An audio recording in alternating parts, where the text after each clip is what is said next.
Afonso Nogueira, do FPA, que vai nos prestigiar com essa revisão estratigráfica, né, um trabalho que ele atualizou aí nos últimos tempos, né. O professor Nogueira, ele se formou na Universidade Federal do Pará em 1990, tem mestrado em Geologia e Geoquímica, né, nessa parte de sedimentologia também, pela Universidade do Pará em 94, e é doutor em Geociências, também especializado em Geologia Sedimentar, pela USP, em 2003. Ele foi professor da Universidade Federal do Amazonas entre 94 e 2006, e atualmente é professor da Universidade Federal do Pará e líder do grupo de análise de bacias sedimentares da Amazônia. Foi coordenador do Programa de Recursos Humanos da UFPA, da Agência Nacional de Petróleo, entre 2014 e 2018, coordena o Programa de Pós-Graduação em Geologia e Geoquímica da UFPA, no período entre 2017 e 2019. Tem experiência na área de geociências, com ênfase em estratigrafia, atuando principalmente nos seguintes temas: sistemas deposicionais pré-cambrianos, capas carbonáticas e extremos climáticos ligados à hipótese de Snowball Earth do pré-cambriano, sistemas petrolíferos pré-cambrianos e paleozoicos, geologia histórica mesocenozoica da Amazônia e de bacia sedimentar no Nordeste do Brasil. Muito obrigado, Gustavo. Realmente sinto muito honrado, né, de estar participando desse evento. Um evento virtual, mas um evento maravilhoso, né, que teve várias palestras, vários colegas. Também a lembrança aí do Fernando, né, que o Fernando é meu grande incentivador aí para o trabalho na Carajás, né. Com essa apresentação que você fez da minha sinopse aí, né. Eu tenho ainda mais outras coisas, né? Principalmente, eu queria enfatizar, né, que trabalhei bastante com a parte de glaciação, né, em vários lugares do mundo, né, no Crato do Kalahari, na Namíbia, também ali trabalhando com os depósitos de manganês, né, do Gabão, né, junto com os franceses, né, e além também de algumas de depósitos sedimentares associados à glaciação carbonífera, siluriana, sturtiana. Quer dizer, praticamente eu consegui ver, né, essas relações glaciais, né, as glaciações pré-cambrianas e paleozoicas, né, principalmente, né. Então, como eu estava falando, né, então trabalhei em vários lugares, essas andanças aí a gente começa a ver bastante, né, principalmente os depósitos glaciais, né, e algumas sucessões, né, pós-glaciais. Começando com Carajás, diretamente para Carajás, né? Bom, como eu fiz mestrado em Carajás, foi a minha primeira contato com Carajás, né? Teve essa relação. E através quando abriram a mina, né, do Grepé Bahia, fizeram uma estrada, essa estrada, né, que corta praticamente aqui a parte central do Carajás, né? Então trabalhei meu mestrado em cima disso aqui, tenho acabado de sair da graduação, quer dizer, tinha alguma experiência com a parte de sistemas deposicionais paleozoicos e cenozoicos, né? Mas nunca tinha trabalhado com pré-cambriano, né? Então, a partir daí, começou a se formar um grupo ali na UFPA, né? Com o professor Werner Trukenbrod, né? Que é meu grande orientador de mestrado, e também com o professor Roberto Viseu, né? E foi para o doutorado, né? Para a Inglaterra, com o professor Robert Hodsworth, que também contribui bastante, né, nesse entendimento dessa região. Claro, tem vários mapas aí, pessoal, tem vários mapas. Eu realmente tenho um grande problema de entender alguns mapas, né, que são muito cheios de estruturas, muito cheios de nomes. Os nomes, às vezes, atrapalham a gente. Então, a gente está lendo uma obra e, de repente, na outra surge um nome para aquela mesma unidade que você estava lendo antes. Então, eu coloquei aqui o mapa do Pinheiro, 95, mas podia ter colocado do CEGEL, ou mesmo da CPN mais novo, né? Então, não estou fazendo nenhuma puxação de sardinha, nada disso. Apenas eu achei mais simples, colocar uma coisa mais simples. Então, a ideia de que esses depósitos sedimentares, né, eles já tinham sido considerados, principalmente do CEGEL, como uma bacia única, né? Então, não levando em consideração, né, os compartimentos estruturais. Isso ocorreu em 88, no trabalho do CEGEL, mas aí houve uma mudança, né, a gente começou a trabalhar em convite da própria do CEGEL na época, né, Me perdoe os nomes, eu não estou me lembrando do Rigon, eu não me lembro do pessoal o Anselmo Soares, né, que foi justamente o nosso grande incentivador aí, né? Eu me lembro que ele foi o primeiro a olhar no afloramento, né, uma estrutura tipo Ramuki, de tempestade, né? Ele estava até com medo de falar, mas o Anselmo, na verdade, foi o primeiro que observou que foi aluno do professor Werner, mas ele observou que tinha alguma coisa de onda, e que aquela interpretação que era mais lacustre para a região, talvez fosse uma coisa mais ampla. Então, ele chamou atenção para isso, e nós, né, fomos atrás dessa ideia e começamos a avaliar, principalmente os cortes maravilhosos que tinham nessa estrada, né? Nada que o dinheiro não faça, né? Então, a partir daí, né, a gente sabe que, com base nessa relação, os depósitos da parte central, né, dessa bacia, né, não sei se a gente pode chamar de bacia ou bloco, vamos chamar de bacia, apesar das distâncias, né, 80 por, 40 quilômetros, quer dizer, é um pedaço de uma bacia grande aí que existia, com certeza, né? Então, a partir daí, você começamos a fazer esse tipo de estudo, né, principalmente na estrada, e alguns afloramentos. A densidade florestal, ela realmente não deixava a gente fazer grandes correlações, né? Mas essa estrada foi assim uma luz no final do túnel, né? Agora, é claro, além dessa relação nova que tinha com a estrada, com os afloramentos, principalmente da formação Águas Claras, aí, essa que está em amarelo, né? Justamente a gente começou a ver que, poxa, era difícil fazer correlação, né? Apesar de ter o conhecimento da análise de faces, do entendimento faciológico, mas fazer essa correlação estratigráfica era complicado, principalmente em nível de afloramento, né? Então, primeiro, deslocamento por falhas, a deformação era muito heterogênea, quer dizer, locais, dentro da parte transgressiva da falha, você tinha muita deformação, fora dela, quer dizer, tinha blocos estáveis que a gente podia realmente entender melhor os processos sedimentares, né? E também essa alteração hidrotermal aí que o professor Robertinho, né, Xavier, trabalhou bastante, né, não só ele, né, outras pessoas também, a Maria Emília, né, tem um pessoal que já está trabalhando com isso aí. Então, essa parte hidrotermal, ela realmente,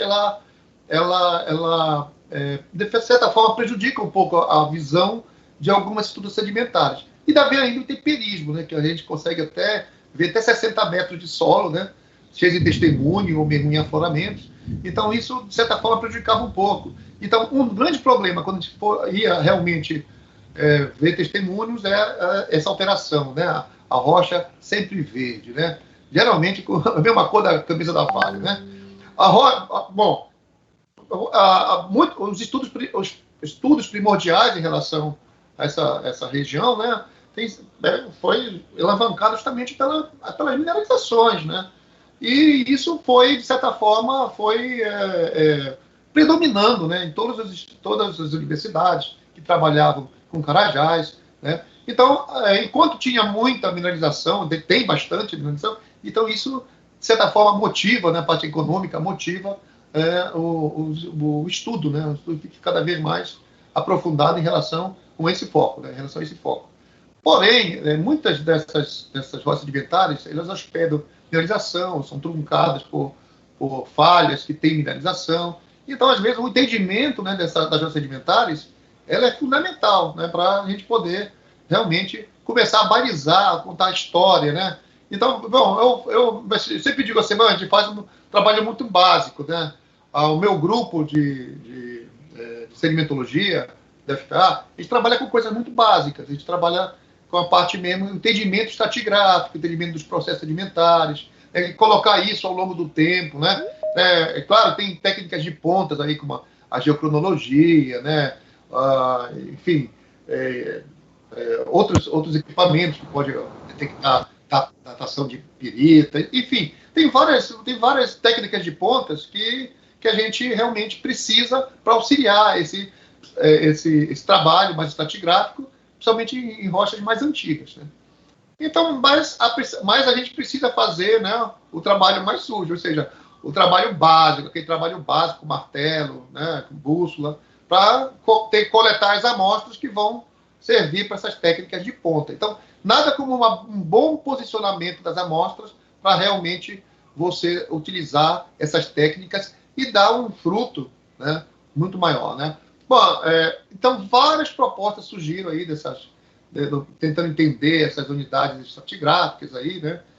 Você vê que aqui tem Tolbert, NAP, enfim, tem várias propostas aí, eu não vou ficar detalhando bastante. Então, o Felipe Tavares fez tem no meu trabalho de 2005, mas tem um trabalho aqui do Felipe, que é mais novo, dá para perceber, né, que uma coluna muda da outra, né, então, e tem uma série de nomes, né, por exemplo, a Gorotiri virou Caninana. Quer dizer, tem várias coisas que têm sido colocadas de uma maneira, né?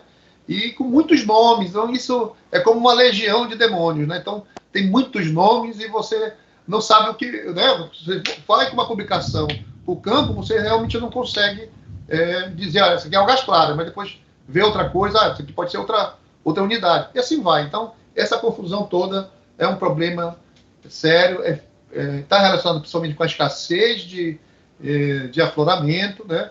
E essa escassez de afloramento ela pode ser, de certa forma, combinada com a descrição um pouco detalhada das unidades, né? Que muitas vezes você tem um detalhamento muito maior para as rochas mais duras, mas as rochas sedimentares se torna um pouquinho mais complicado. Aí quando fala assim, o Afonso está fazendo, o Nogueira está fazendo uma revisão do arcabouço estratigráfico. Olha, eu realmente eu não penso dessa maneira, né? É um arcabouço novo, realmente. Na verdade, teve tanta gente que trabalhou, tanta gente que trabalha lá, tudo foi descrito, né? Tudo foi descrito. Então, eu não estou descobrindo a roda, né? Na verdade, o que eu fiz foi tentar dar uma organização para isso, junto com meus estudantes, né? Eu tenho inclusive, trabalho bastante com o Rafael Araújo, do CPRM, ultimamente, né? Então, nós temos discutido bastante essa relação, né? E evitando, né, que esse arcabouço estratigráfico fique mais complexo, né? Então, por isso, quando fala do novo, né, na verdade, é que nem fala, o cara diz assim, eu trabalho com estratigrafia moderna. Mas, na verdade, às vezes são nomenclaturas antigas que são só modificadas com novos nomes e, às vezes, é a mesma coisa, né? Mas, a princípio, introduzimos, né, aproveitamos as descrições que já existem e também demos um upgrade na parte interpretativa dos processos sedimentares e também um posicionamento usando um pouco a geocronologia que existe, que grande parte são idades de proveniência, não são idades deposicionais. Isso tem causado muita confusão. Até minha tese, por exemplo, minha dissertação de mestrado, eu pensava que a Águas Claras seria arqueana, né? Mas, na verdade, são idades de proveniência. Então, a gente tem que ter muito cuidado, né, com essa relação de entender a bacia só com idade de proveniência, né? Bom, os métodos que a gente utilizou, né? Primeiro, a subdivisão estratigráfica, utilizando análise de faces, sistema deposicionais, um pouco dos conceitos de estratégia de sequência, mas não abandonando a base estratigráfica, que a base estratigráfica ela foi cunhada desde um dos primeiros trabalhos, né, de reconhecimento da bacia, que não podem ser esquecidos, né? Então, sempre eu tenho uma filosofia, o nosso grupo tem uma filosofia de aproveitar sempre os nomes existentes na definição de unidades. Então, isso é uma coisa fundamental, né? Não ficar criando nome, isso só causa problemas, né, no contexto estratigráfico, em termos de causar confusão, né, no entendimento das unidades e do contexto geral da bacia, né? Então, nada mais importante em Carajás do que trabalhar com testemunho de sondagem. Praticamente, a estratigrafia é feita com testemunho de sondagem, né? Com alguns dados ali de afloramento, já que são escassos, né?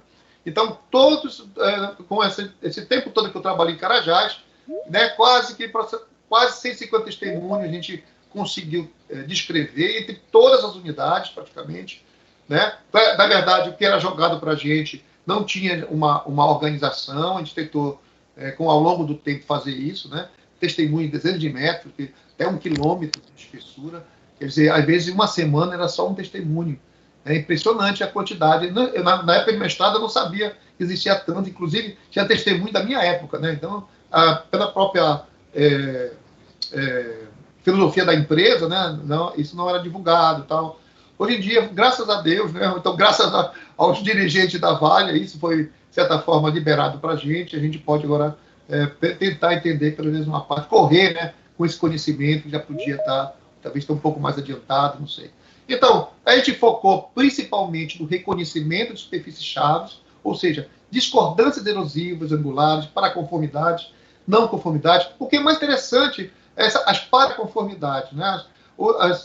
As superfícies conformáveis, elas muitas vezes elas se formam, né? Pelito contra pelito, ou às vezes material fino, uma vulcânica alterada com material fino. Quer dizer, muitas vezes você não consegue ver essas discordâncias em função dessa particularidade. É muito mais fácil você ver um conglomerado direto em cima de um pelito do que um pelito em cima do pelito e dizer que tem uma discordância ali, né? Então, simplesmente, o conhecimento litológico, ele na verdade, ele não vai te dar uma relação importante no reconhecimento dessas conformidades. Então, se você pensar que essa bacia ela foi muito erodida, né? Então, muitos depocentos estão preservados, que seriam partes mais profundas, né, que estariam preservadas. E as partes mais marginais da bacia, elas foram completamente erodidas, né? Ou então, se tem um pouco mais distal, né, é mais complicado você entender o que é proximal, o que é distal, dentro de um pedacinho de 80 por 40 quilômetros. Então, o uso assim, secundariamente, o grau de deformação também não é um critério, mas é importante. Às vezes, a deformação ela pode ser uma deformação pretérita, mas pode também ser uma deformação logo após a deposição, ou então pós-diagênese, né, que na verdade está associada com falhas, coisas mais locais. Então tem que ter muito cuidado com esse reconhecimento, né? Eu acho que os eventos de mineralização, que já foi muito bem definido aí pela Emília, pelo professor Roberto, né? Então, as idades estão bem, de certa forma, estão bem, assim, compartimentadas, bem confiáveis, né? Em 2.5, 2.9. Então, isso é interessante porque se uma unidade corta essa mineralização, você começa a ter essas idades mais relativas, né? Já que vocês não, a gente não consegue muitas vezes encontrar tufos, né, vulcânicas, granitos, assim, sem sedimentarem, né? Então, aquelas coisas mais... Quando a gente encontra, muitas vezes são vulcanoclásticas epiclásticas, ou seja, vulcanoclásticas já estão, de certa forma, retrabalhadas, então já tem uma certa contaminação. Eu acho que tem, com certeza deve ter, eu acho que ali tem tudo, né, em Carajás, mas talvez meu olho, eu não sou especialista em identificar, né, finas camadas de cinza, né, como eu já vi em vários trabalhos. Eu realmente eu sou mais bruto, né, eu trabalho com o contexto um pouco mais geral, né, apesar de saber que é uma vulcânica, um tufo, né, enfim, a gente reconhece, mas muitas vezes talvez as partes mais finas a gente não tenha essa visão toda. Do caso aí, por exemplo, a gente foi essa publicação aí de Araújo e Nogueira, tem o Araújo agora, saiu em 2020, né? São os irmãos Araújo, né, que estão trabalhando aí em Carajás. E eu estou também elaborando um que já está praticamente pronto, né? Então estou submetendo, espero que saia em 2020 também, né? Mas eu peguei aqui o trabalho do Araújo Nogueira, né, foi publicado na Geology, né, e juntei um pouco das idades aqui, tive a ajuda do Rafael, né.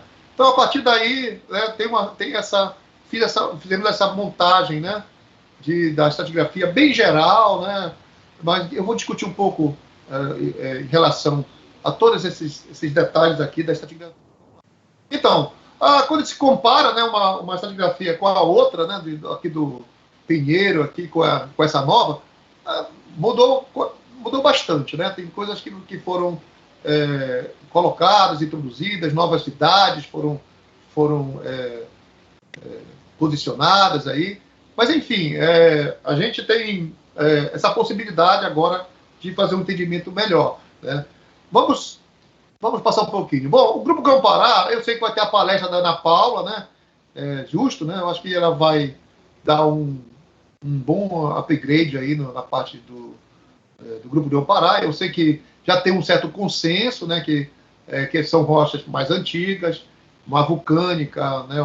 Formações ferríferas, né? As vulcânicas são riolitos, lapitúfero, enfim, tem uma descrição bastante, extremamente bem detalhada, né? Essas vulcânicas, também da formação Carajás, né? Pelo Joel, a parte ambiental, que existe um consenso, que é uma bacia vulcânica e química, isso sem dúvida. E aí a gente deu uma redefinição do Grupo Igarapé-Bahia. Como eu tive acesso a alguns testemunhos do Grupo Igarapé-Bahia, né?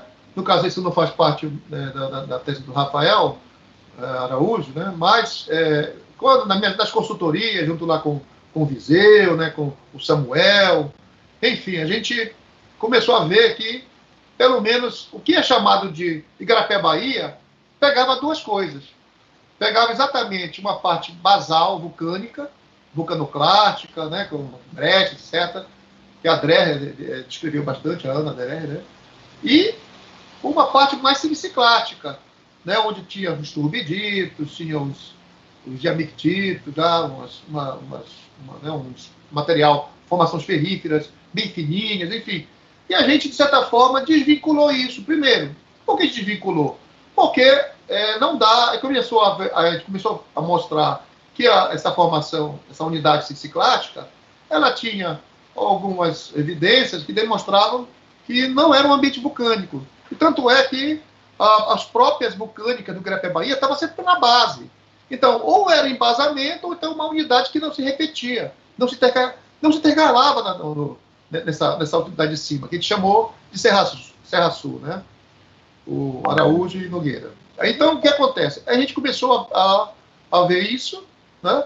E a gente deu uma desvinculada disso. Opa, isso aí é o topo, né, do Grupo Grão-Pará. Isso não tem nada a ver com essa unidade mais siliciclática, já que não há intercalação, não fazem pelo mesmo contexto. Então é muito difícil. Começou a gente ver exatamente que o sistema deposicional do Serra Sul, glacial, com léxico do marino, é incompatível com ignibritos, né, vulcânicas clásticas, piroclásticas, enfim. Teria que mostrar um modelo que talvez nem existe na Terra. Então é uma coisa que a gente ficou mais confiante em separar. E então uma parte siliciclástica e uma parte vulcânica. Eu me lembro de alguns trabalhos que diziam vulcânica inferior, vulcânica superior. É possível que tenha uma relação com esses trabalhos mais antigos. Então vamos lá. Aqui, muitas das descrições, tá? Eu peguei do próprio trabalho da Dreher, né, que fala sobre isso aí, com essas vulcânicas. A gente começou a ver também lâminas, né? As brechas são brechas vulcânicas com matriz também vulcanoclástica, alguns sedimentos, né, emitido, e alguns tufos associados. Então a gente separou o que era. Aqui está como formação, pessoal, desculpa, formação Igarapé-Bahia, né, que era o grupo Igarapé-Bahia, né, a gente colocou aqui como formação Igarapé-Bahia, e logo em cima, né, a formação do Serra Azul. E em alguns momentos ela começa com alguns ritmitos e outras vezes com conglomerados, né, ou diamictitos, né. E logo por cima, daqui um furo de quase 700, 800 metros, né, aqui do Alemão. Então veio a Águas Claras por cima, né, que é o mais novo, né, e a formação aqui quase você não tem conglomerado, que às vezes a erosão do Águas Claras é tão grande que muitas vezes você tem parte da formação Serra Sul é completamente erodida. Então isso é importante você definir bem essas discordâncias, porque as mesmas unidades elas não vão ter, em diferentes lugares, não vão ter o mesmo pacote. Então você pode ter uma parte preservada, a parte mais basal da Serra Sul preservada, e a parte de topo foi completamente erodida, né? Então vamos passar agora para a parte mais de cima. Então o Grupo Igarapé definido dessa maneira, né? Não foi alterada nenhuma descrição, a diferença foi o posicionamento estratigráfico, e a gente passou para a formação Igarapé-Bahia mesmo, né? Isso nos nossos trabalhos aí. Aqui o trabalho também que a gente fez, pegando a correlação dos alvos, lembra dos conglomerados do Tarzan, né, o GT, né? Então a gente começou a ver que os mesmos turbiditos que a gente encontra lá na mina do Bahia, são os mesmos que a gente encontra aqui, de certa forma, intercalado com os depósitos mais conglomeráticos, que já é seria a formação Serra Sul, né?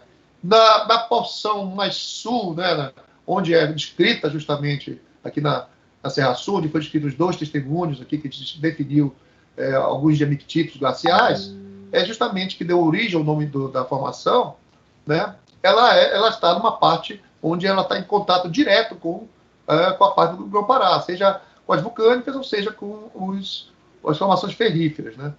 Então, realmente tem uma discordância que separa, né, o que é chamado do Grupo Grão-Pará, que inclui, né, a formação Paraupebas, Carajás e a formação Igarapé-Bahia, que a gente botou isso tudo para, né, baixo, e em relação também, comparando as idades que foram feitas, né, nessas unidades.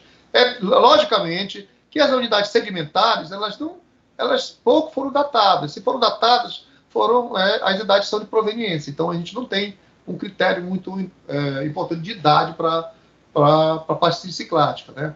Já que, geralmente, você encontra na mesa do zircão, né? 2.7, 2.8, né? São idades pop, né? Idade pop aí de Carajás. Então, você encontra tudo quanto é lugar, então está relacionado com embasamento. Então, aqui, a gente consegue ver que, pelo menos, a parte mais antiga, né? O Grupo Grão-Pará, é considerado como, né, o embasamento aqui da formação Serra Sul. A gente sabe que as datações, né, vamos partir um pouquinho para cá, as datações, né, dessa parte de baixo, né, principalmente da mineralização, deu 2.5, que foi uma datação feita pelo Talarico, e é cortado justamente por essas unidades. Então, a gente não tem um critério de idade deposicional, né? Então, sempre a parte mais, uma idade relativa, e usando pouco essa geogranologia de proveniência para dar maior confiança no que a gente está falando aqui. Então, quando a gente pega aqui a base, né, os diamictíticos que nós encontramos na base do Serra Azul, aqui, né, justamente tem muitos classes de vulcânica, principalmente vulcânica, formação ferrífera, às vezes algumas vulcânicas que a gente não consegue definir muito bem, mas a gente sabe que os riolitos, enfim.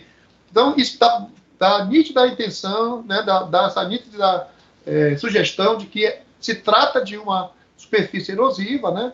Essa superfície erosiva, ela erodiu o Grupo Grão-Pará, né? Então, às vezes você tem que saber definir o que foi embasamento, o que foi a montanha, a área-fonte, né? Isso é uma coisa interessante para definir, até mesmo assim para os geocronólogos, né? A gente tem essa ideia, né? Olha, às vezes, dependendo do processo, né, a rocha ela pode ser simplesmente um embasamento. No caso aí, por exemplo, se é uma erosão glacial, então ela vai erodir o embasamento. Então ela vai retrabalhar, assimilar o material. Tanto é que quando a gente pega os testemunhos ali, né, do Serra Sul, que seria esse que estou mostrando aqui, né, muito da matriz ela é ferro, né? São formações ferríferas, pequenos fragmentos, às vezes é cominuído, uma matriz só de ferro. Às vezes o pessoal até define, isso aqui é formação ferrífera, por causa da quantidade de ferro. Mas, na verdade, é um processo erosivo, né, que vai assimilando o material. A gente não sabe quanto esse material foi exposto ao Grupo Grão-Pará, que tem as vulcânicas de formações ferríferas, e quanto ela foi realmente erodida. A gente não tem essa noção. Mas a gente sabe que, pelo fato dessas unidades não se intercalarem, não tem nada a ver com essa unidade mais ciclática. Praticamente a base do Serra Sul é justamente esses turbiditos, né? São material mais finos, a gente encontra muito sulfeto associado, né? As mineralizações ficaram para baixo aqui, né? Então, o que a gente tem? Talvez a correlação, né, uma parte mais profunda da bacia, com a formação de turbiditos, e o que a gente chama de tazão, os leques aluviais, né? Ou então podia ser conglomerados, parecido com Gorutiri, que é a Barra de Topo. Tudo isso aqui foi interpretado como leque submarino. Então, a gente precisava contextualizar, né, esses depósitos. A primeira interpretação que a gente fez junto com o pessoal da Vale, né, e junto com o Viseu também, foi justamente isso. São um leque submarino. Tem muitas evidências para isso. Mas o que está ligado? O que supre esse leque submarino, né? Então, a gente começou a olhar, né, os testemunhos, né, aqui no caso, esse testemunho aqui, ele mostra os ritmitos, a parte basal, logo em cima os conglomerados, como eu falei aqui. Né? Então, aqui os conglomerados do chamado Tarzan, né, que é o GT41F13, né? Então, isso foi descrito, e a gente tem essa relação. Mas qual a relação desse realmente com os gemictitos foliados que foram descritos em Araújo e Nogueira, 2019? Muito bem. Então, tem uma relação lateral, na verdade, né? Uma parte mais profunda e uma parte mais proximal, no caso. Você teria aqui, no caso voltando para os turbiditos, né? É muito nitidamente, já foi descrito isso, pessoal. Não estamos descobrindo a roda, mais uma vez estou dizendo. A própria tese da Ana, né? Descreve isso. Então, são turbiditos finos, né? Então, são de baixa densidade, e estão associados justamente a essa porção mais distal da bacia, que está associada ao lexo marinho. Bom, só o fato de você ter turbidito já está dizendo que está abaixo da base da onda de tempestade, ou seja, é uma bacia profunda. E geralmente o lexo marino se forma, né, numa bacia que tem talude. Então já tem é bem diferente das plataformas que foram descritas lá pelo Bacambira para o ferro, né? Então, ambientes completamente diferentes. Então, a partir daí a gente foi definindo, né? Aqui o testemunho, um dos testemunhos que mostra justamente esse gemictito foliado. A gente vê, se vocês observarem bem, aqui tem a formação ferrífera, tá aqui o contato, né? É um furo invertido. Como a gente já sabe exatamente qual é a ordem estratigráfica, então a gente não tem mais problemas com o furo se está invertido ou se não está. Se foi pego no flanco de uma dobra, se foi pego... A gente já sabe a ordem, a gente já definiu bem a ordem. Então, ela se repetiu muitas vezes. Então, quando ela se repete muitas vezes, então a gente já pega um testemunho, a gente já olha direitinho, né? Principalmente quando ele não é totalmente verde, né? Por causa do termalismo, a gente começa a olhar com detalhe. Repare bem, essa porção aqui que está na parte basal do testemunho, ela praticamente não tem deformação. Né? A partir daqui que você começa a ter deformação, e mais para o topo, praticamente você não consegue mais encontrar. Quer dizer, tem intercalações de coisas mais deformadas e muito deformadas. Essa deformação a gente considera como sendo uma foliação glacial. Né? Então, essa foliação glacial está relacionada justamente, né, com o peso da geleira e o movimento dela, fazendo com que, né, assimile o embasamento, e a partir daí você gera fragmentos. Todos os fragmentos são bem angulares, né? Em alguns locais você encontra, inclusive, seixos pingados, né? Repara bem essa forma aqui, o topo, né? A base. Repara a parte deformada aqui, material sem deformação. E aqui é como se fosse ele toma uma forma de balística, né? Uma de bala, né? Quando ele cai do gelo, ele acaba afundando no sedimento. Então, isso se intercala. Sedimentos que não são deformados, sedimentos deformados, mas com uma foliação que nós consideramos como uma foliação glaciotectônica, né? Então, isso quer dizer que o gelo estava ali em cima. Então, um tio de alojamento. Então, várias feições e vários testemunhos, a gente começou a ver que realmente essa feição ela começa a ser mais frequente, inclusive com a formação de dump, né? Dumps são pequenas areias que são jogadas também. Então, você tem intercalação, material fino, geralmente perturbado por esses processos glaciais, né? A partir da parte superior da formação Serra Sul, né, você tem um desenvolvimento lateralmente, né, como tem uma fase de avanço e uma fase de recuo. O avanço, você tem a formação das foliações glaciais, ou seja, o peso vai gerar um squeeze, um esmagamento do sedimento, gerando essa foliação. E várias feições mostrando essa relação. E a partir do momento que você tem, né, um degelo, começa a ver a parte de recuo da geleira, você começa a formar, se está numa parte mais profunda da bacia, começa a suprir o material que já foi retrabalhado do embasamento, começa a suprir leques submarinos, e formando justamente esses canais de leques submarinos, né, formando justamente esse material aqui que a gente observa em vários lugares ali, seja em afloramento em alguns lugares, né, e principalmente dos testemunhos aí do Serra Sul. Olha só, os leques aluviais chegando aqui no embasamento, mostrando a deformação aqui dos turbiditos, né, Veja que os conglomerados, eles se intercalam com os turbiditos. Isso é uma forte indicação de que eles fazem parte do mesmo contexto ecossocial, diferentemente do Igarapé-Bahia, que você não vê intercalação já, né, com a parte dos turbiditos ou com a parte dos gemetitas. A gente não tem essa relação. Então, essa relação mostra justamente que os turbiditos eles têm uma forte relação sedimentar com os légumes submarinos. Ou seja, você teria légumes submarinos gerando, né, sendo um retrabalhamento dos processos glaciais que estavam se procedendo na parte mais costeira. Né?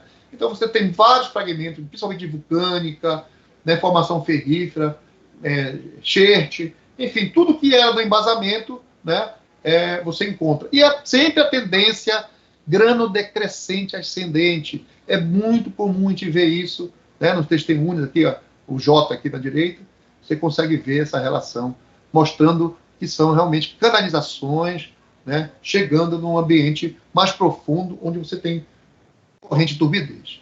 Né? Então, outras feições, às vezes não consegue separar muito bem o que é glacial, o que não é glacial, porque o próprio sistema de leque submarino pode também jogar material. Mas essa frequência, né, dos processos de plástico espingado, ou então, né, estruturas tipo dump, ou dumpstone, né, seriam essas areias sendo jogadas, é uma forte indicação de que, na verdade, se tratam também, tem uma influência glacial associada. Talvez no próprio sistema de degelo, você teria iceberg, esses icebergs liberando material na parte mais profunda. Né?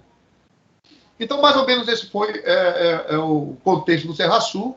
Né? Então, uma geleira, né, costeira que avança por um ambiente marinho. Né? Esse ambiente marinho ele tem uma parte mais profunda, né, que são mais sistemas de leques de baixa densidade, que são supridos por leques, né, mais proximais, por canalizações, né, que são retrabalhados por ondas, algumas ondas, né, associadas a isso. Então você teria essa relação. Então o perfil A, praticamente aquele com glace tectônica, foliação glace tectônica, estaria logo abaixo da geleira, num ambiente mais subglacial, né, gerando justamente esse processo de esmagamento, com a transposição da laminação sedimentar, né, e gerando foliação mesmo, e lateralmente você teria já numa fase mais de degelo, de desprendimento, justamente o material, né, de mais glacial, né, associado com dropstone e dump structures.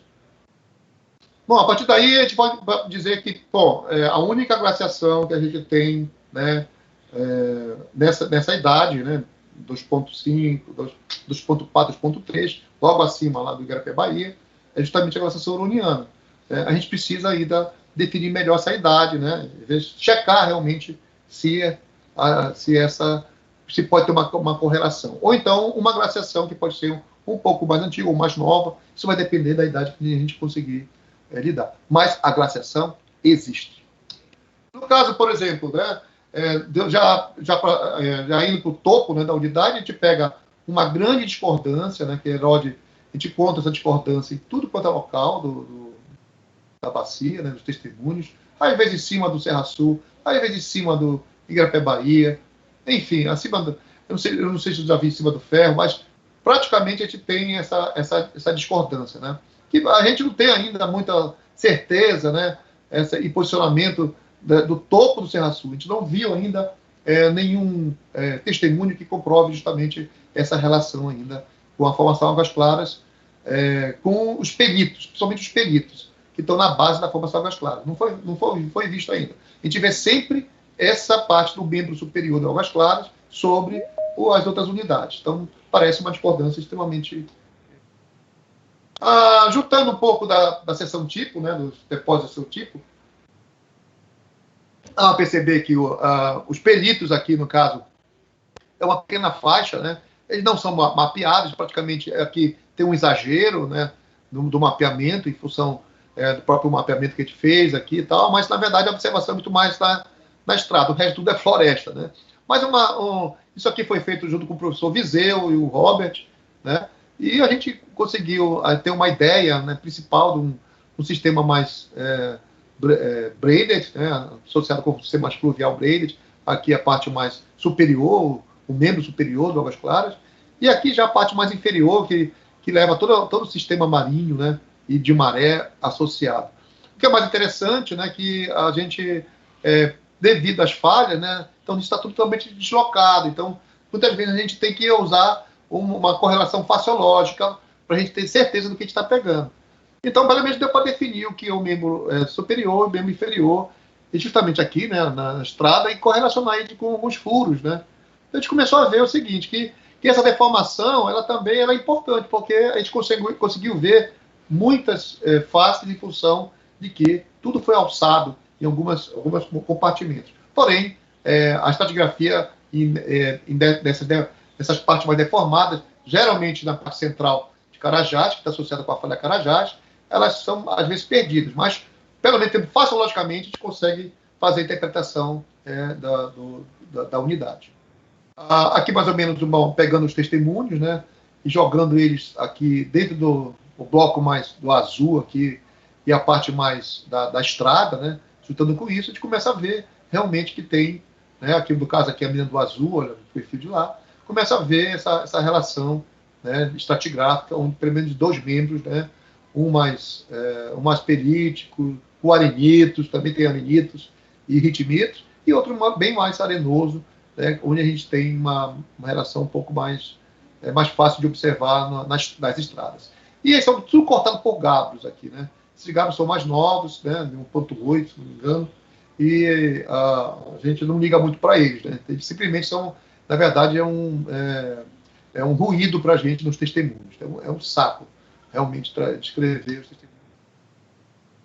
Voltando aqui, né? Então, o contato erosivo, né, entre Serra Sul e Águas Claras, a gente observa, né, em alguns locais, mas a gente não consegue ver justamente os peritos aqui, do membro inferior, junto com o Serra Sul. Isso nunca foi visto. A gente sempre vê o membro superior em cima do Serra Sul. O mais interessante, como eu já falei para vocês sobre as discordâncias, né? Aqui, olha, o grupo a formação de Igarapé-Bahia, qualquer grupo aqui, né, mas a formação de Igarapé-Bahia, na verdade, o material fino, que são vulcânicas, né, ignibrito, etc., junto direto com peritos. Quer dizer, praticamente se passa despercebido. Quando você empilha, você coloca tudo junto, fino com fino é fino, não tem discordância. Quando você trabalha com a parte litológica, isso aqui vai estar um material fino junto com as vulcânicas. Mas isso aqui é uma importante discordância. Seria uma conformidade correlativa, né? Então, material profundo, né, que na costa deve ter uma erosão, mas a gente só está vendo a parte do deposito na bacia. Então, isso é muito importante frisar que nos testemunhos a gente encontra muito mais conformidade do que discordância erosiva, tá? Vamos lá para o membro inferior, celtitos, ritmitos, arenitos finos, né? Aqui uma foto da estrada antiga aí, né, como era posições.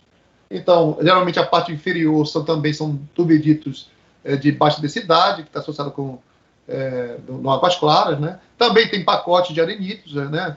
Um pouco como formando algumas intercalações, mas praticamente nós não temos quase ombro, né? Às vezes a gente tem alguma coisa, né, associada com um sulfetinho aqui, mas essas marcas onduladas, elas podem estar relacionadas a alguns eventos, tempestade. O fato é o seguinte, nós não temos a mesma expressão que a gente tem lá como na formação Serra Sul, ou seja, os turbiditos associados à formação Serra Sul sempre está associado com talude. Aqui nós temos o Águas Claras associado com faces mais costeiras, plataformais, indicando que são realmente uma plataforma, né, muito mais rasa do que a bacia do Serra Sul. Então isso já é, de certa forma, uma relação de separar essas duas unidades, né, nitidamente pelos seus sistemas deposicionais. Aqui a parte do azul, né? Por muito tempo eu até pensei que esse manganês fosse se deposicional. A gente sabe que tem um furo 5, né? Esse furo 5 está guardado lá na França, inclusive tem algumas amostras que eu consegui trabalhar, né, quando fui para Estrasburgo, e lá a gente conseguiu ver realmente que tem muita rodocrosita. O professor Marcondes já descreve também, Marcondes Costa, né, com o trabalho dele que ele fez para a Dimbe, se não me engano, a parte da rodocrosita. Então a rodocrosita está presente aí. O que a gente pega muitas vezes é material já totalmente alterado, né, com esses ciltitos. A gente já sabe que esse material é um trabalho que o próprio Rafael está fazendo, né? Mostrando justamente a origem do manganês. Né? Todo mundo já fala que ele é sem sedimentar. Não, sim, sim e não, né? Esse sedimentar. Aí, Julinho. Alô? Desculpa. Sedimentar porque. Não entendi. Muito bem. Então, ele se sedimentar porque ele tem rodocrosita, sem dúvida. Isso é a mesma coisa que a gente viu lá em Franceville, no Gabão. Né? Então, a partir a gente acha que da falha Carajás, né, todo mundo também conversa sobre isso, que tem remobilizações também. Então, nem tudo que a gente vê plano pode ser, na verdade, sedimentar. Na verdade, pode ser uma remobilização, aproveitando os níveis com maior porosidade. Porém, a gente encontra, né, na mina do Azul, peritos retrabalhados por onda, como quase planar, pit and swell, enfim, praticamente tem uma estruturação um pouco mais com os turbiditos, uma estruturação que está associada com a zona de offshore para a zona de transição. Né? Transição. Quando a gente encontra depósitos de tempestades, como o Ramoqui, aqui, né, associado aos peritos, a gente já sabe que está subindo, né, na costa. Estamos indo para a parte de transição, onde há um retrabalhamento por onda tempestade e onda normal. Então, quando a gente pega somente arenitos, né, praticamente não tem peritos aqui, são arenitos finos, com estratificação cruzada sueire de grande porte, isso aqui tem 15 metros de, praticamente, de comprimento de onda, um comprimento de onda de 15 metros. Imagina se você imaginar que a onda ela retrabalha metade desse comprimento, então pelo menos uma onda de 30 metros aí moldou essas estruturas nos arenitos que, né, dentro da plataforma do Águas Claras. Né? Vamos ver aqui também, de novo, estratificação tipo sueire, né? A gente encontra o Ramoqui também. Então, geralmente, arenitos amalgamados, arenitos finos, né, com essa estrutura, forte indicativo da presença de tempestade. O fato de você encontrar estruturas tão grandes, né, tão extensas como essa, sem dúvida é uma relação importante para se dizer que a bacia ela não era pequena, né? Não era uma coisa muito pequenininha, não era uma lacustre, tinha algo mais complicado, né? Muito mais extenso. Em relação a essa extensão, é claro que a presença de maré nitidamente comprova uma conexão oceânica. Então, algumas estruturas como ritmito de maré, tidal bundles, então são pares de argila, mud drapes na estratificação cruzada, que é uma forte indicação, né, de que há uma parada, né, demais na sedimentação, típico de maré, e a maré a gente sabe que ela só é amplificada através de uma conexão oceânica, principalmente para preservar o sistema tem que ser pelo menos de macromaré, ou mesmo macromaré. Então, a gente acredita que essa relação, por exemplo, de espinha de peixe, né, a gente pega a bússola e coloca lá, tem uma relação de 180 graus, a gente encontra bastante isso na estrada, né, mostrando essa conexão sistema de maré associada. Também a gente começa a ver essa ciclicidade, né, também em alguns depósitos, né, mostrando justamente essa relação de grânulo decrescente ascendente, são típicos também com ritmito de faz, wave, lince, enfim, praticamente associado com planície de maré, quer dizer, um sistema de intermaré conectado, né, um sistema costeiro mais de shore face, né, então fazia parte desse conjunto, né. Então, a partir daí, né, a gente vai para o membro superior, né, saindo aqui do membro inferior, onde tem sistemas de turbiditos associados com uma zona de offshore, né, e sistemas costeiros afetados por marés, processo de maré e onda. Então, você tem aqui o sistema fluvial, né, que a gente encontra logo na base do furo histórico aqui, o FD6, né, que seria o furo histórico. A gente encontra justamente logo na base alguns cristal tufo, algum material também retrabalhado, algumas vulcanoclásticas, né? E aí, no trabalho do Rafael, ele está fazendo essa datação, né? A gente encontra justamente uma erosão, né, em cima desses peritos aqui, é bem frequente, quer dizer, não só em cima da idade mais antiga, mas também em cima do azul. A gente tem algumas interpretações, em alguns lugares parece que ele é transicional, então isso tem até discutido entre a gente aí, né?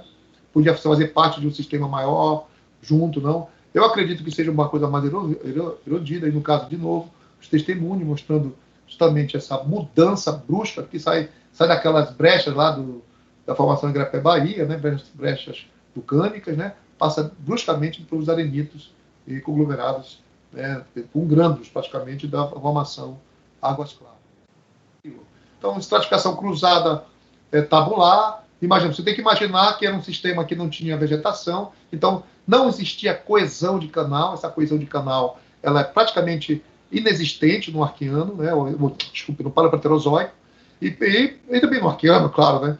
E você tem pacotes extremamente tabular, o trabalho do Long, de 78, sempre ele demonstra que quando você tem uma arquitetura muito simples, isso significa que é um rio um pouco mais antigo, geralmente mais entrelaçado, até as próprias estratificação cruzadas acanaladas que a gente está vendo aqui, que representa a migração de formas tridimensionais, elas estão encaixadas em planos. Isso é uma forte indicação de que o sistema migrava widespread, quer dizer, é extremamente extenso, né, e era praticamente, você tinha sistemas entrelaçados, um rio braided, né. O grande problema é que a gente não encontra conglomerados de grande porte aí, né? Então, geralmente, esses arenitos eles estão mostrando que já é uma inferência um pouco mais distal, né, associada ao sistema. As paracorrentes, geralmente para sudoeste, isso é uma frequência que a gente encontra nessa parte do membro superior. Algumas feições de testemunho mostrando os conglomerados, né, muito seixo de sílex e quartzo, né, e estratificação cruzada canalada, enfim, estruturas que a gente pode ver diretamente no testemunho, né. Espero a gente tinha um curso associado a esse trabalho para a gente fazer com os geólogos da Vale, talvez seja uma possibilidade. Aí você tem aqui estruturas típicas fluviais, como segregação granulométrica, mostrando a migração de formas parasíticas, tudo que está cruzada bem fácil de ver nos testemunhos, né? Essa segregação granulométrica, né? Ela também, a gente vê isso bastante na lâmina. E o interessante que já é um rio bastante, um fluvial muito retrabalhado, com clastos até arredondados, já existe até uma relação um pouco mais distal, mais costeira, que pode estar relacionada com o sistema fluvial aí, mais entrelaçado do membro inferior da formação. E aí, em alguns locais, a gente encontra, né, alguns ciclos dentro do próprio testemunho, a gente encontra algumas formas, né, umas canalizações, esses ciclos mais grandecrescentes, tudo mostrando essa relação um pouco mais, bem mais continental. Aqui, por exemplo, interessante que a gente consegue ver em alguns pontos formas mais sigmoidais, né, que a gente pode deduzir em função da distribuição das lâminas dentro do testemunho, né, mostrando essa mudança, uma parte mais assintótica e chegando até uma forma de S, né? Então, às vezes é sorte contra isso, mas pode ser que você também tenha ou formas sigmoidais do próprio fluvial ou já alguma inferência, né, de um sistema mais deltaico. Isso aí não pode ser descartado. As paracorrentes para SW, né, que mostra justamente isso aí, pode ter grandes implicações geográficas, né, essa relação, talvez, com o bloco Bacajá, é algo que o Rafael está discutindo, né, no doutorado dele, né. Então, acho que eu estou muito, muito curioso para ver, né, essa relação, como é que ele está montando isso, mas é bem interessante um reaproveitamento disso que eu fiz do meu mestrado, né, junto com o Viseu. A gente tirou, rotacionou, deixou a coisa bem direitinho, né, já que você sabe que se você tem camadas com mais de 25 graus, você tem que fazer uma rotação da paracorrente para dar o real sentido. Então, a gente teve esse tratamento, a gente teve esse cuidado para tirar um dado um pouco mais confidente, né, mais confiável. Né. E, finalmente, vamos chegar aqui, né, depois da Águas Claras, tem as intrusões do granito, do dique, né, porque a gente não trabalha com isso, né, mas ele serve como uma inferência de idade, né, para as outras unidades aqui. Então, a gente utilizou aqui, colocou dentro da coluna, e aqui a formação Gorotiri, que pode ser tanto para baixo como para cima. Essa idade é uma idade de proveniência. O fato dela não ter, né, o grão, um zircão do grão Carajás, de 1,8, não quer dizer que não possa estar aqui embaixo também. Mas a gente tem colocado ela por sentimento, né, por ela ter talvez um sistema depozital completamente diferente do Águas Claras, né, que são coisas muito mais proximais, são conglomerados, com cesto de tudo, que é uma verdadeira lixeira. Né? Isso já foi de certa forma, descrita pelo Marivaldo Nascimento, num trabalho dele. Ele descreve justamente esses sistemas. O Roberto Viseu, né, Pinheiro, tem colocado isso como reativação da falha, com a formação de graves, né, mas é uma unidade que ainda precisa ser discutida. Né? Qual a relação dela com os outros blocos adjacentes ao Carajá, né? Se ela realmente faz parte dessa bacia ou tem uma história completamente diferente. Na minha opinião, ela tem uma história diferente. Então, a ideia é a seguinte, fazendo um arcabouço geral, a formação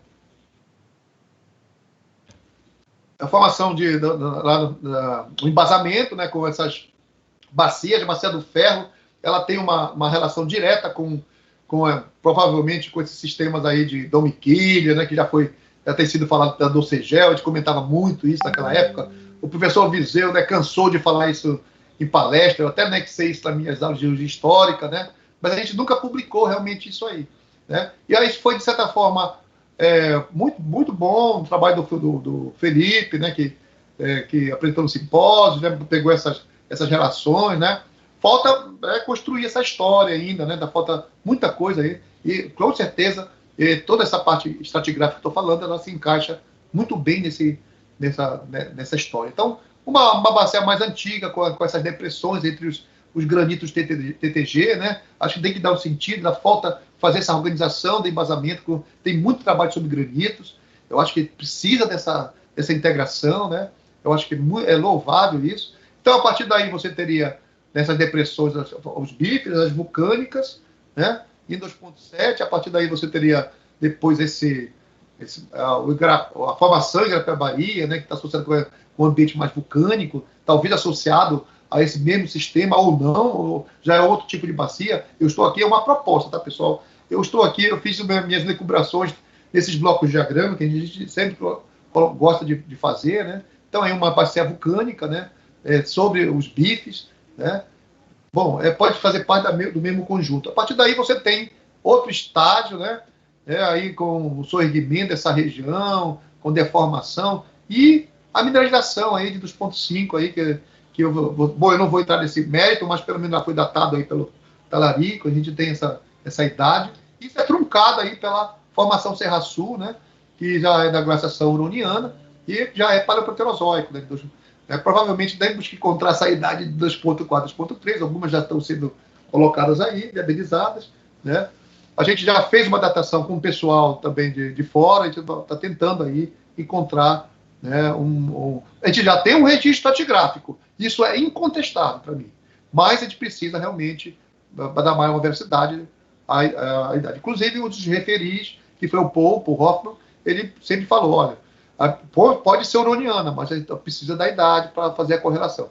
Mas a gente já supõe que deve ser, realmente, porque é o único evento que tem no planeta, pelo menos, essa glaciação. Né?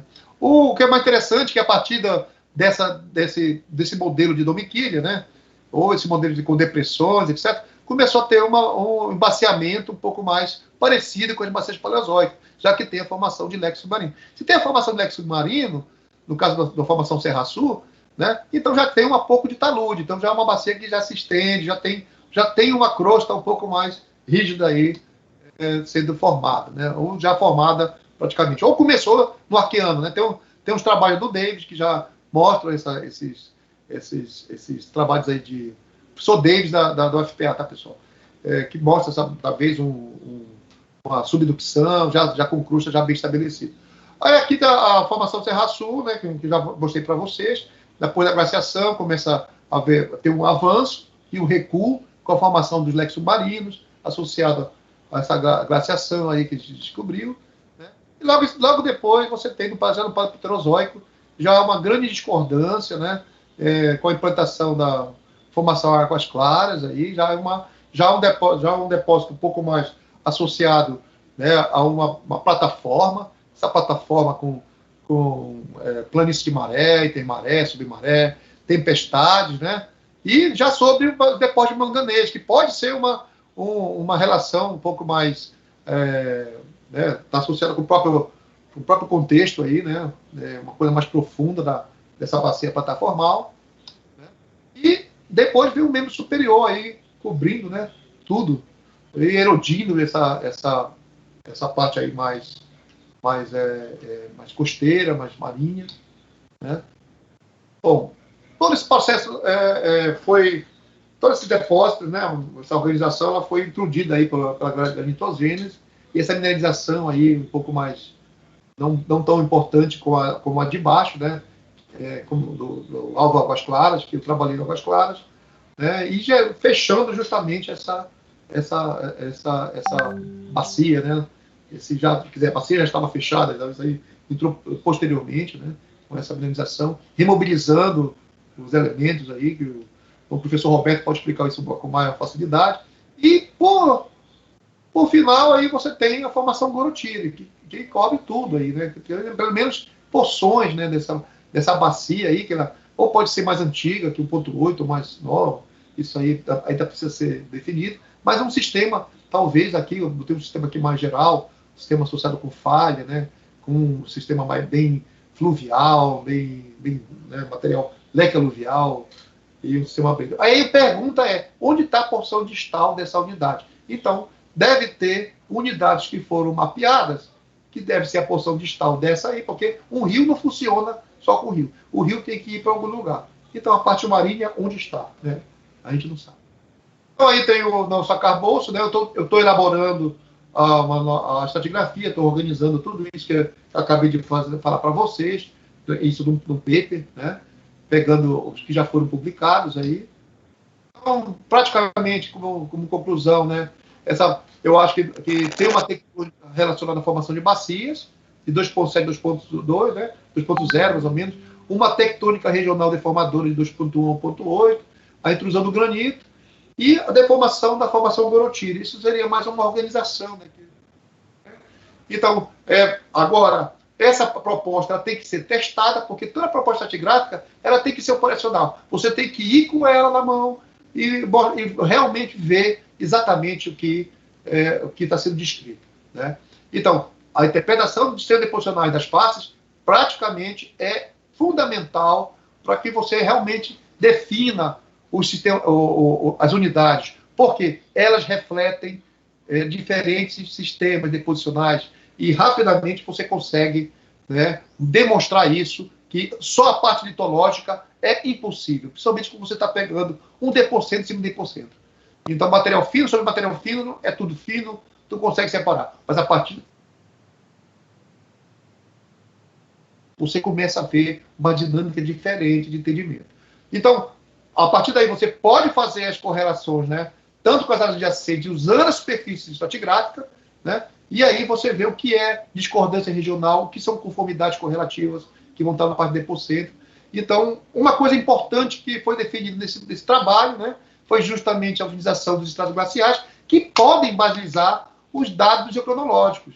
Se for confirmado realmente que a gente acredita que é auroniana, ou uma glaciação um pouco mais global, poxa vida, a gente tem um plano aí importante, que talvez a gente possa, né, jogar assim como aqui no quadrilátero, né? A gente tem essas idades, só que a gente pode fazer uma coisa melhor, colocar aqui a interpretação paleoambiental junto, né? Eu roubei aqui do Elton, né, uma fotografia, me desculpe, Elton, se você está ouvindo aí, mas aí é interessante que todos os espectros das idades que eu falei, eles foram observados aqui pelo Elton. Então, isso não é algo impossível, né, de se ter.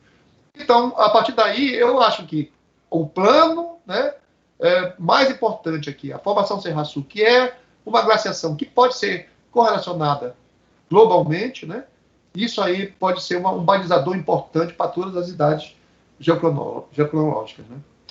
Bom, pessoal, eu quero aqui fechar com agradecer a minha cooperação com a Vale de muitos anos, né, e sem esse aqui, o Fernando Matos, eu não teria, né, conseguido ter essa visão um pouco mais ampla. Tem muita coisa que eu não coloquei, pode me acreditar, né? Eu espero poder fazer isso no trabalho, né? Então, tenho aqui já 2 mestrados concluídos, um doutorado em andamento, que é o Rafael, né? Tem alguns trabalhos de TCC, que a gente tem trabalhado, né, com esses 6 anos de consultoria. Eu quero agradecer, né, todas as parcerias com o pessoal do DIMP, do DIP, que permitiram a gente olhar os testemunhos, né? Os funcionários do galpão, porque cortava a amostra, pelo amor de Deus, ajudaram bastante a gente lá, né? E, bom, eu agradeço novamente ao Gustavo e ao Fernando aí pela lembrança, né? Então, muito obrigado. Espero que vocês tenham gostado aí desse meu entendimento sobre a bacia do Carajás. Obrigado, professor Afonso. Muito boa apresentação, excelente palestra. Acho que uma oportunidade ótima aí para atualização da estratigrafia, né? E aí, pessoal, agora fiquem à vontade aí para comentários, perguntas, a lista. Posso fazer uma pergunta, Gustavo? Claro. Afonso, parabéns pela aula. Não foi mais do que uma palestra, foi uma aula para mim, né? Então, sempre aprendendo. Muito obrigado. Eu tenho uma pergunta que, diante de toda essa organização estratigráfica que você colocou, deu para observar possíveis indicadores de atividade biogênica nessas sequências sedimentares, em particular na formação Serra Sul, isso na localidade Depósito de Igarapé-Bahia, na localidade Depósito Tarzan? Essa é uma primeira questão. Uma segunda questão, então a primeira é evidências de atividade biogênica. Ponto. A segunda, acho que é mais de caráter mais geral e mais para saber da sua opinião, né? Geralmente, na evolução do planeta, nós temos aquele período em que, aquele momento, aquele intervalo em que há um aumento na taxa de oxigênio da atmosfera, é o que a gente chama de GOI, né, o Great Oxidation Event, e que geralmente é colocado ali em 2,4, 2,3, alguma coisa. Mas é possível que isso não tenha sido algo homogêneo na evolução do planeta, mas que antes disso, né, por exemplo, no Neo-Arqueano, do tipo Carajás, né, nós poderíamos ter tido algumas baforadas, o que chama-se de whiffs, né, são as baforadas de oxigênio antes do GOI. Você acha que, em função do que você tem descrito na estratigrafia, que vai desde o Neo-Arqueano, vai até lá o Paleoproterozoico, mas principalmente no Neo-Arqueano, deve ter ocorrido zonas de maior oxigenação na atmosfera, ou seja, essas baforadas de oxigênio em Carajás? Então, seriam oásis, pequenos oásis de oxigênio. Então, duas questões, tá? Só para atividade biogênica, e a segunda, baforadas ou oásis de oxigênio pré-GOI em Carajás. Obrigado. Então, obrigado.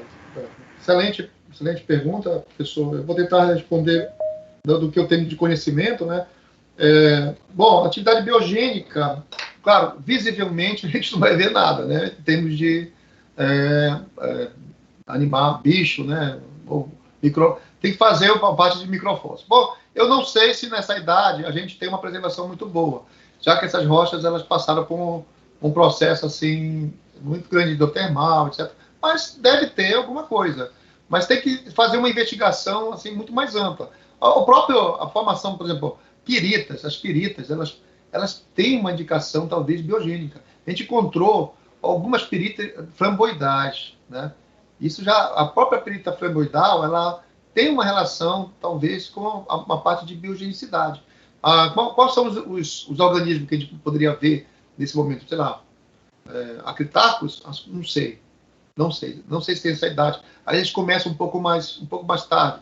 Outra maneira de a gente ver isso é através dos biomarcadores, né, que são cadeias, né, orgânicas que poderiam ficar preservadas. Eu não sei se eu tenho uma equipe que trabalha com isso, né, que é o professor Francisco Reis, de Campinas, né, que é o Marcel Eli, que é da Universidade de Paris, né, que agora está até acho que está em Singapura, se não me engano. Né? Então, tem um pessoal que trabalha com isso, com parte de biomarcadores, do Pierre, né? Mas a gente, assim, a gente nunca fez um teste para isso, porque, primeiro, a gente tem que posicionar isso muito bem, né? Então, como é que eu vou pegar uma amostra a esmo e depois mandar para os caras vão fazer, e eu não sei de onde é que tem a amostra. Então, primeiro tem que ter essa organização estratigráfica mais ou menos estabelecida para realmente começar a atacar. Talvez agora a gente possa ter, né, um entendimento um pouco melhor, né, e eu acredito que tenha, sim, evidência um pouco melhor do que somente as piritas, né. Já foi encontrado estromatólito no bife, né, na formação ferrífera, não tem um trabalho sobre estromatólitos. Então, acho que deve ter alguma coisa assim, acho que tem alguns, né, alguns artigos aí, alguns resumos que dizem que as bolinhas, tem umas bolinhas lá no manganês, foi até uma cambira, que podia ter alguma coisa biogênica. Enfim, eu não queria muito tocar nesse assunto, porque tem um pessoal trabalhando com isso, mas assim, eu acho que tem grande chance de a gente conseguir alguma evidência, né? Principalmente desse material mais fino. O grande problema é o oxigênio, né? Se você não tem oxigênio, né, você realmente não vai ter essa preservação. Você pode talvez ter um plâncton, né, com seres ali mais protistas, não sei, pode pensar nessa época, né, celulares, enfim, que pode se preservar. O grande problema é que todos os ambientes que a gente pega são ambientes profundos e geralmente com baixa oxigenação. Um turbidito de baixa densidade está na parte do talude, então está bem abaixo da zona fótica, ou da zona eufótica, como a gente pode dizer. Então, não sei se isso talvez algumas bactérias, redutores de ferro, algumas bactérias um pouco mais antigas, elas podem estar preservadas. Mas tem que fazer um trabalho um pouco mais fino, um trabalho biológico. Eu acho que sim, acho que pode ter realmente. Mas a pirita framboidal é uma coisa, essa pirita mais sedimentar, que te pega, né? Até mostrei aqui algumas fotos. Pode ser que tenha já associado com uma parte biológica. E foram retrabalhadas. Na verdade, você encontra essas piritas retrabalhadas no ambiente sedimentar. Então, no momento que existia ainda esse problema da upside down atmosphere, quer dizer, a atmosfera invertida, né, você teria esses picos ainda de oxigênio, né, que poderiam causar justamente essa a proliferação de alguma bactéria, alguma atividade biológica. Mas eu acho que eu não posso responder porque, na verdade, eu não testei muito ainda isso aí, né? Mas visualmente é impossível. Tem que ir para a parte de microfósforo. Né? Bom, respondido, eu não sei se eu fui claro com você, professor. Né? Muito obrigado. Agora, em relação ao GOI. Olha, só o fato de você já ter já pode definir já uma glaciação, isso já tem uma relação direta com uma certa oxigenação da atmosfera, né? Eu acho que tem um trabalho, acho que é do Cabral, acho que o próprio trabalho do Fabré, que eles fizeram com o MIF, né? Então, eles não deram um pico muito bom da pirita. Então, lembra aquela relação, né, da pirita, ela tem um pico, né, muito, muito forte, né? Tu consegue detectar ela no arqueano. Mas a partir do GOI, tu começa a não ter mais esse pico, porque ela começa ela fica mais oxidada. Então, tu não tem mais ela no ambiente, né? Então, talvez isso pode ser uma forma de dizer que já existia uma certa oxigenação. E a própria glaciação já é pelo menos o que os trabalhos falam, ele já tem uma relação direta com uma coisa um pouco mais nova, né? No arqueano, sem oxigênio, era mais complicado ter uma glaciação. Mas já é um estágio da atmosfera um pouco mais evoluído, né? E eu acho que a gente já deve perceber que já saímos do arqueano, já estamos no Paleoproterozoico. Obrigado, Afonso. Oi, Afonso. Parabéns, muito interessante. Como é que você vê essas bacias aí? Então, porque a gente vai ter essa deposição aí começando em 2,7, vai para 2,5, 2,3. Então, já vamos quase 500 milhões de bacia para 80 quilômetros por 40 quilômetros. É muita pouca bacia para muito tempo, não. Eu realmente acho muito integrante essa relação. Mas tem muita discordância. Né? São essas discordâncias maiores que você acha que era deu tudo, né? Você já fez... Tem muita discordância. É que se tu colocar isso tudo no só pacote, aí tu vai dizer, não, mas olha, O que você acha? Uma pergunta. O que é mais... Exatamente. O que está mais preservado, né? Uma sequência que tem muita discordância ou aquela que não tem discordância nenhuma? O que você acha? Entendi. Porque eu estou achando que são várias bacias. Então, se assim for, você pegar aquele trabalho que o Guzmão fez também, no Guzmão ele bota mais ou menos 2 ou 3 depocentros. Isso bateu com as coisas que você está vendo? O trabalho da geofísica que o Guzmão fez aí sobre essa região, ele localiza mais ou menos alguns depocentros diferentes, como se realmente não fosse uma bacia única. E aí eu acho que tem a ver com essas coisas que você está falando, de ter grandes erosões e ficar pouca coisa preservada. Eu acho que a gente precisa dessa integração, né? Eu acho que, por exemplo, quando você pega, por exemplo, as bacias do Grão-Pará, não tem nada a ver com as bacias sisicláticas. Uhum. Né?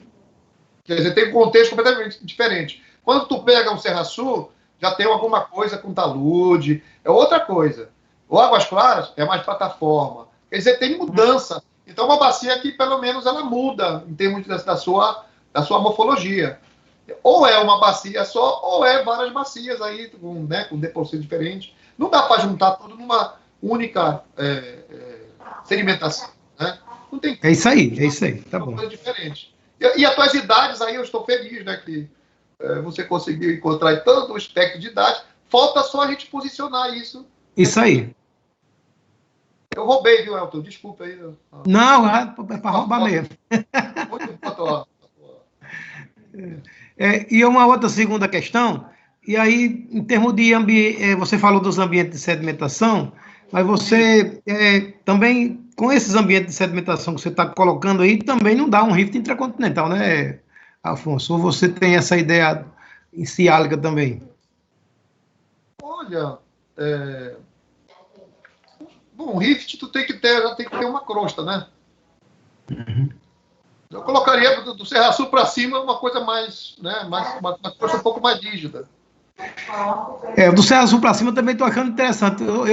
Quando você mostrou esse Goroteiro aqui, a primeira coisa que eu estou me lembrando dele aqui, eu estou me lembrando lá do Ceará, daquela bacia que você conhece bem lá também.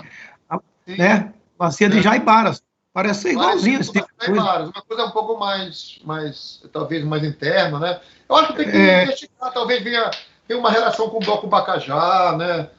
Tem que ver isso aí. Eu acho que tem uma história diferente do Águas Claras. Estou dizendo que a idade é igual a Ubajara, não, tá? Mas o tipo de sedimentação, não, a sedimentação. Sedimentação.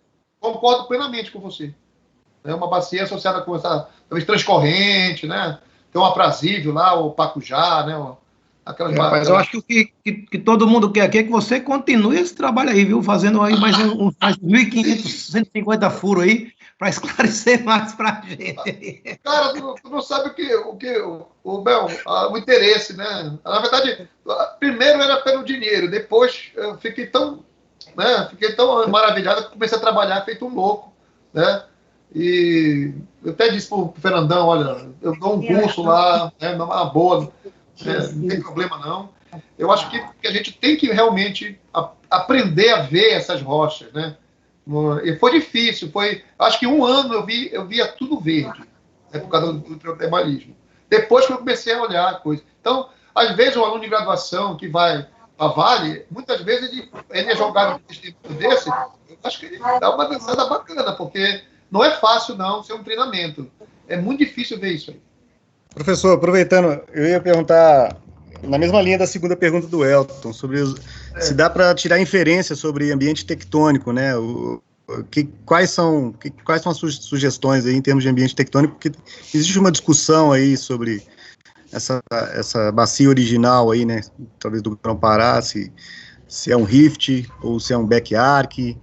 E, enfim, se eu pudesse tentar, só para esclarecer, assim, o que o senhor acha de ambiente tectônico com base nas evidências de sedimentação? Pois olha, o que a gente detecta? Eu já falei, né, a parte de ambiente back-arc, bom, são coisas assim muito... Às vezes tu pega né, as análises e joga no diagrama, né, tem aquele diagrama de Dixon, tem vários outros diagramas lá que estou no back-arc, né, e pega análise química, aí joga... Bom, aí eu não sei se esse quimismo todo que a gente vê, se ele não está completamente modificado, né, pelo próprio hidrotermalismo. Então, tem muito cuidado quando usar, por exemplo, esses gráficos que dão um ambiente tectônico, né? E às vezes a resposta pode estar justamente como você falou, né, nessa sedimentação. Então, o tipo de sedimentação diferente, né, como eu já falei para vocês, né? Olha, um tem léxico submarino, precisa de um talude, precisa de um basin floor, né, uma sola de bacia. O outro é mais plataformal. Eu acho que isso tem a ver com a dinâmica da bacia, né? Agora, assim, eu não vou entrar muito para esse lance do rift ou do back arc, ou se era, sei lá, uma plataforma. Né? Enfim, eu acho que a gente tem que pegar esses dados e comparar um pouco mais, né? Para ver onde se encaixa mais. Mas, a princípio, eu estou mostrando aí que são sedimentações diferentes, né? Pelas suas estruturas, pelos seus contextos, né? Principais, né? Denotam provavelmente diferentes fases tectônicas da bacia.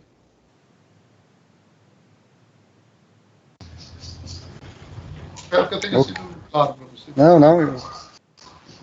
tá esclarecido. E outra dúvida, com relação a águas claras, se o senhor acha que tem alguma condição de formar aí, condições de formar evaporitos nessa bacia do Águas Claras. Teve uma foto que o senhor mostrou que parecia algumas coisas de red bed, pela cor, né? Mas sim. Você acha que poderia localmente formar evaporitos também? Bacias evaporíticas restritas aí? Olha, acho que não. Pelo menos, eu acho que... vou dizer por quê, né? Todos os ambientes plásticos aqui parecem envolver muita água. Muita água. É a glaciação, quando é glaciação, né? O próprio Águas Claras, ele tem esse sistema fluvial dele. E os red beds, talvez tenha um termo até um pouco... Basta tu ter, segundo o Tucker, né, 0,01% de ferro, que você vai dar a coloração vermelha. Então, na Amazônia, tudo é vermelho, por causa do ferro. Então, às vezes, o que a gente chama de red bed, na verdade, tu pega essas rochas no testemunho, muitas vezes elas são cinza, né? A gente tem essa coloração meio avermelhada hoje por causa do ferro, a distribuição do ferro. O ferro é uma droga, né? Ele deixa tudo vermelho, né? E aí não dá para usar a coloração como um atributo físico mesmo da rocha. Mas, a princípio, tudo que eu peguei em termos de faces aí tinha muita água. Em termos de confinamento, por exemplo, bacias confinadas, com vaporito, acho que não. Eu acho que tem muito... Acho que o clima não era tão quente, também não tinha uma relação assim, a meu ver, né? Dos ambientes que a gente descreveu aí. Os carbonatos aí de Carajás, entram em qual? Sabia que ia falar sobre isso. Olha, isso já deu muita... Como? Carbonato, né? O que é carbonato, né? Se o carbonato não é micrítico, ele não pode ser primário. Concorda comigo? Se eu tenho um cristal, né, gigante de carbonato, e o cara dizer que tem carbonato aí, olha a precipitação dele. Bom, só em Júpiter. Na Terra, todo carbonato é micrítico.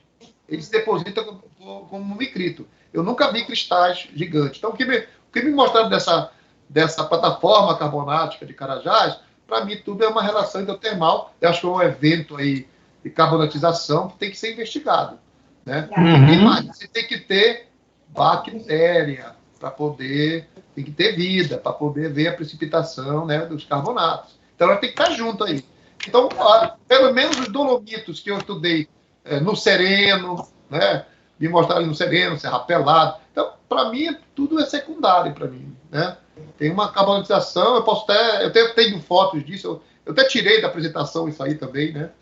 E eu acho que esses carbonatos aí a gente precisa investigar melhor, porque carbonato no Arqueano, então no Paleopeterozoico, não que não tenha, mas a gente precisa de bicho, né? E tem que ser micrítico. Afonso, é Caíca. Ô, Caíca, fala, rapaz. Não, desculpe que eu tive que sair, não assisti toda a tua palestra, que o meu chefe aqui também chamou, nós tivemos uma reunião particular para resolver alguns assuntos, mas era uma pergunta que eu não assisti toda, mas eu sei que você trabalhou lá no Águas Claras, ali no Alemão também, próximo, quando sai do Águas Claras para o topo das rochas vulcano-sedimentares ali do Grão-Pará, né? Do topo do Grão-Pará. Sim, sim. É uma dúvida que eu tenho, que eu fui dar um treinamento lá para o pessoal tudo e ainda tenho dúvidas. Tem um marcador assim que eu diga, olha, aqui chegou no Águas Claras. Eu agora já estou aqui no topo, na sequência vulcano-sedimentar do Grão-Pará. Você pode dar uma dica aí? Bom, eu não sei o que tu chama de vulcano-sedimentar, né? Assim, se você pega uma vulcânica... Tufos vulcânicos, ritmitos, aquela sequência toda lá, tá? Não, olha, se a vulcânica, para ela fazer parte da mesma sucessão sedimentar, ela tem que se intercalar. Você entendeu? Eu disse? Se ela faz parte do mesmo conjunto, ela se intercala. É uma sucessão vulcano-sedimentar. Mas aí, que tipo de sedimento está pegando? Né? É um sedimento ciclástico ou é uma vulcanoclástica? Isso tem que verificar. Se ela é vulcanoclástica, intercalada com vulcânica, então ela faz parte do mesmo conjunto, pode fazer parte do mesmo conjunto.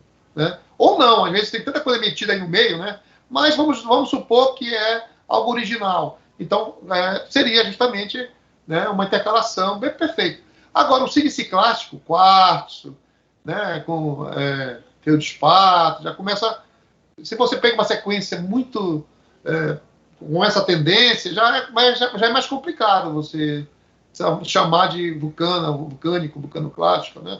Porque já muda um pouco o contexto. Eu acho que um marcador é muito complicado ali em Carajás, assim, dizer aqui é isso, aqui é aquilo. Você tem que fazer uma análise de cada ponto, porque cada ponto, tanto é que cada ponto, às vezes, o cara chega num ponto e cria uma formação, não é verdade? Porque ele achou que é diferente da outra lá. Então, os marcadores são essa descrição um pouco mais detalhada, né? Onde a gente consegue diferenciar exatamente né, essas unidades, né? Como eu passei aqui. Então, não tem outra... A Cíntia levantou a mãozinha aqui, eu não tinha visto, Cíntia, desculpa. Você quer fazer uma pergunta, Cíntia? Na verdade, eu queria fazer um comentário, né? Parabéns, Afonso, aí pelo trabalho. Eu sou da CPRM de Belém, né? E a gente está aí com um novo projeto para... vamos tentar agora fazer, né, o mapeamento. A gente está dependendo agora das verbas, né, do governo com essa pandemia, mas a gente vai fazer mapeamento 1 para 100 mil, de 9 folhas, né, em Carajás, e o Rafael faz parte também, né, desse projeto, que é o aluno que está terminando o doutorado com Afonso, e o grande desafio, Afonso, é você reconhecer isso que vocês reconheceram agora, essa glaciação, no campo, né? Com certeza isso vai ter que aparecer. Esses conglomerados aí, provavelmente a gente deve ter passado, várias pessoas devem ter passado por isso, não ter reconhecido, né? Uhum. E a gente também trabalha nessa estratigrafia, a gente também tenta, fez uma outra proposição, né, para a estratigrafia, a gente não publicou, porque a gente também tem dúvidas, mas mesmo com as nossas dúvidas, a gente vai publicar. E que é exatamente essa parte de cima, né, o que é que vem acima das bifes, né, vocês fizeram o trabalho lá no Bahia, colocam agora essa sequência vulcanoclástica, né, pelo que eu entendi, mas por exemplo, na região do Salobo, né, a região mais norte, você tem muito sedimento, né, tem muita sedimentação siliciclástica, esses xistos aluminosos com granada, né, e essa é uma dúvida, onde é que a gente vai incluir isso dentro da estratigrafia do Carajás, entendeu? Do Grão-Pará. Isso é Grão-Pará ainda? Ou é uma outra sequência? Tá, era isso, mas parabéns aí, Afonso. Obrigada aí por esses conhecimentos. Eu acho interessante, acho que todo mundo tem que trabalhar e a gente tem que conversar, porque, na verdade, a gente tem que ter um consenso em algumas coisas, né? Então, claro que sempre vai ter divergências, mas a gente tem que ter, pelo menos as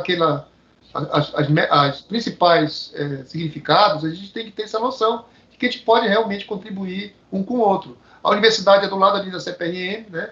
Então a gente tem que fazer essa discussão. Isso é uma coisa muito, muito normal, tem que ser normal entre a gente. Não dá para trabalhar separadamente, porque a gente, separado ou então isolado, a gente começa a ter ideias que muitas vezes não tem ninguém para criticar. E a crítica ela tem que ser construtiva, a crítica tem que ser colocada de uma maneira muito coerente para que todo mundo tenha um consenso disso. Eu acho fundamental. É o que vocês estão falando, estão fazendo.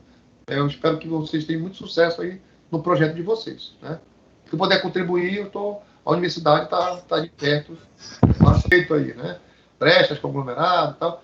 Tem que saber, agora, tem que saber diferenciar, né? Não é fácil às vezes, muitas vezes é muito difícil. Somente está alterado, então, né? Tu encontra bastante aí, né? Então, o que é o Serra Sul? O que é o Serra Sul Tarzan, né? Aquelas coisas que a gente tem, as brechas do Grapé Bahia alterado, enfim, são coisas que a gente tem que realmente treinar o olho. A minha pergunta aqui, Cristiano, para o Afonso, também é nesse sentido também. Sua apresentação foi muito interessante. Eu queria uma explicação, duas perguntas, na verdade.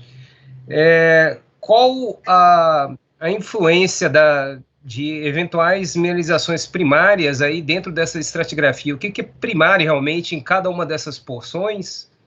E qual a maturidade, digamos assim, diante desse contexto aí glacial que você está colocando, de eventualmente ter algum depósito de diamante? Puxa, essa pergunta, até eu gostaria de saber, na verdade, né? Porque o diamante aí, né? Puxa vida, né? Olha, eu trabalhei com depósitos diamantíferos na Serra Tepequém, lá no Uramutã, na Formação Arai, né?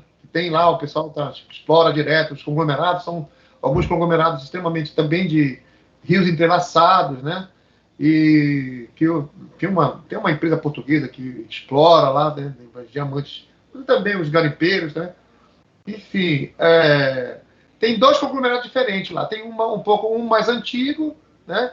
Um mais antigo com muita matriz, mais polimítico, e tem esse mais, né, conglomerado só quartzo, tem 6 de quartzo, tal, é onde tem o diamante, né? Então, no caso aqui do nosso... primeiro você tem que ter uma erosão de pipes aí, né? De kimberlitos, né? Não sei se tem essa ocorrência. O ambiente, tem muito ambiente fluvial aí, tudo é propício para ter esses retrabalhamentos, mas... não sei o quanto o ambiente pode propiciar, né, essa relação. Eu nunca pensei nisso, na verdade. Não que não tenha, mas é uma coisa para ser investigada. Eu realmente não posso te responder assim com detalhe. O contexto que eu vi, por exemplo, em Roraima, né, na bacia lá do Grupo Roraima, é uma coisa. Aqui é um pouco diferente, né? Eu não sei, eu não vi esses conglomerados nesse material, né? Então, os jamictitos, por exemplo, eles erodem o próprio embasamento, que é o Garapé Bahia, a Formação Carajás. Então, por mais que seja um conglomerado polimítico, ele tem uma forte inferência do embasamento. E essas rochas acho que não tem diamante. Então, esse jamictito eu descartaria completamente. O Águas Claras é um pouco mais quartzoso, então poderia ter uma relação um pouco diferente. Aqui já são arenitos aí, conglomerados um pouco mais retrabalhados, e poderiam ter essa relação sei lá, se tiver uma fonte diamantífera, seria o mais propício, que é mais parecido, vamos dizer assim, com o que eu vi lá em Supergrupo Roraima. Beleza. Professor, temos mais duas perguntas ou comentários aí, o Otávio e o Fernandinho. Sim. Otávio? Ô, Afonso, Otávio Rosé, tudo bem? Quanto tempo aí? Otávio, bom, cara. Bom. Falou aí no Grabi-Jaimbaras, lembrei do nosso campo lá. Pois é. Bem, parabéns. A famosa água com limão que te deixou doente, lembra? Parabéns aí pelo excelente trabalho. Eu tenho 3 questões aqui para te perguntar.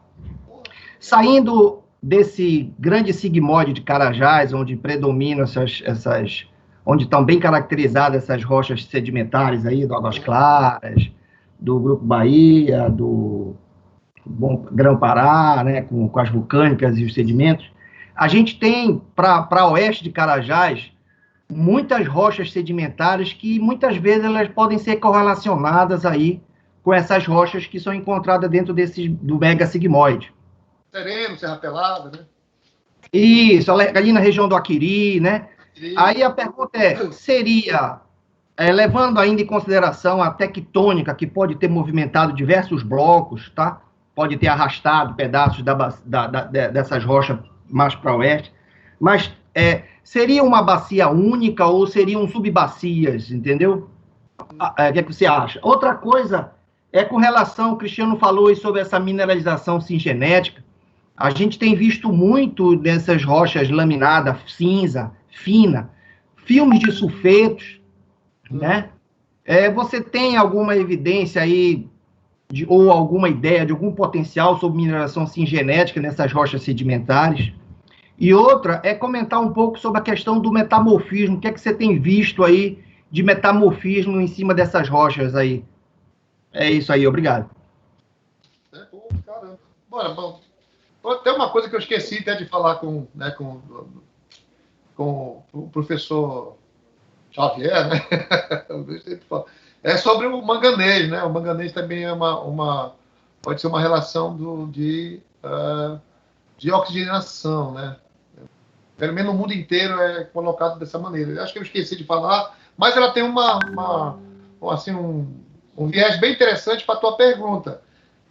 Fora de Carajás, na verdade, como eu correlaciono isso fora de Carajás? Né? Então, eu trabalhei no Sereno, na Serra Pelada, né?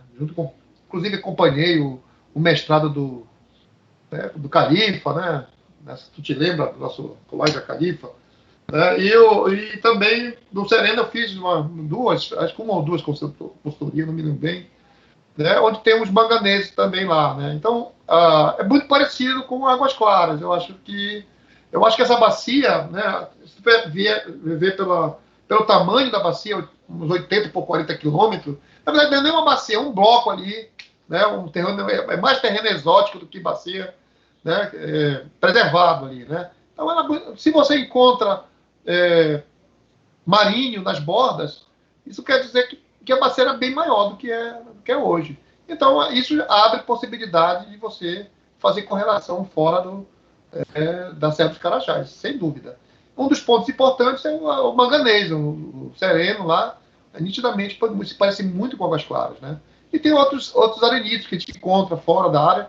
É que, às vezes, essa região está muito deformada, né? Então, você não tem uma preservação. O metamorfismo, eu não sei, depende do tipo de rocha, né? Tem algumas que vão... se eu pego um pelito, ele é metamorfizado, pode crescer algumas micas, etc. Mas quando tu pega só os arenitos, que são, em sua maioria, são quartzo-arenitos. Então, não tem uma assembleia metamórfica distintiva, né, para dizer isso, né? Por isso, muitas vezes eu chamo muito mais de hidrotermalismo, porque esse material que é muito quartzoso, ele não reflete, não que não tenha, mas que é difícil você determinar a metamorfismo em função disso, né? Agora a parte da mineralização singenética, evidência, eu acho que grande parte do material aqueles sulfetos ali que a gente pega lá no Igarapé Bahia, muita coisa pode ser stratabound, pode ser uma coisa mais que não está um pouco longe. Eu acho, como eu falei na minha apresentação, eu falei assim, né? Olha, eu tenho uma tectônica que é relacionada à formação de bacias. Quer dizer, eu acho que por muito tempo só funcionou essa tectônica. Aí tem uma tectônica deformadora, essa aí que remobilizou tudo, fez tudo. Eu acho que durante essa tectônica estava relacionada ao embaciamento, a formações. Eu acho que muita coisa se formou de maneira singenética. E depois o que a gente está pegando é coisas remobilizadas.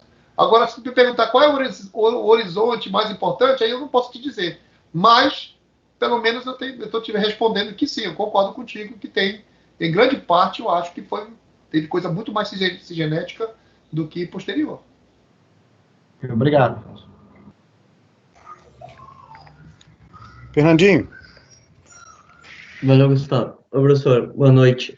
Parabéns pela palestra aí. Eu tenho é uma pergunta, mas eu vou dividir ela em três, porque é tudo o mesmo assunto. É sobre essa foliação glacial que o senhor comentou. Uhum. Eu queria saber se o senhor identifica essa foliação, se o senhor identificou essa foliação foi em furos ou se foi em afloramento, em campo, né? Se tem como ter, ou se eu tenho o controle da direção, da orientação dessas foliações, e se associado a essa foliação tem alguma descrição, algum ponto descrito, alguma identificação de estria. É isso, obrigado. Olha, aí eu vou te dizer, né? A estria, ela é muito complicada para se fazer num ambiente glacial, né? Ela tem que estar na base da geleira, tem que ter uma rocha muito dura, tem que ter fragmentos da geleira que realmente, e quando ela se movimentar, ela vai gerar, né, um estriamento na rocha. Então, os pavimentos estriados é muito mais complicado. Então, vamos dizer assim, que se parece muito, a formação da foliação glacial ou glacitectônica, né, é muito parecido com esses zoneamentos, né, só que em um ambiente superficial. Então, o motor que tu vai ter vai ser o peso da geleira mais a migração do gelo. Então, pode ser uma geleira mais úmida, com base mais úmida, ou com base mais seca, isso vai depender do tipo de gelo também, né?